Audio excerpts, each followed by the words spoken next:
Hi అన్న అందరికీ.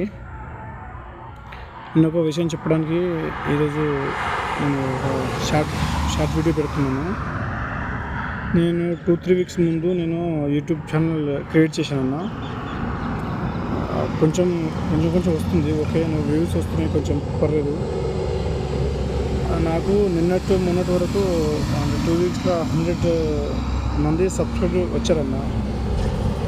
కానీ ఎందుకో మళ్ళీ 5-6 మెంబర్ తగ్గిపోయారు. అది ఎవరో కాదన్న, మా చుట్టుపక్కల ఉన్న రిలేషన్ వాళ్ళే. మనం ఎదగడం మనకు తెలుసు కదన్న, మన భారతదేశం మనం ఎదగడం ఇష్టం లేకనే ఇలా చేస్తారు. కానీ ఇప్పుడు ఉన్న వాళ్ళు నాకు చాలా థ్యాంక్స్ అన్న, మీరే నన్ను నాకు సపోర్ట్ ఉన్నారు. ఇంకా కొంచెం సపోర్ట్ చేయాలని కోరుకుంటున్నాను. వాళ్ళు ఎలాగో మనల్ని ఎదగనివ్వరు.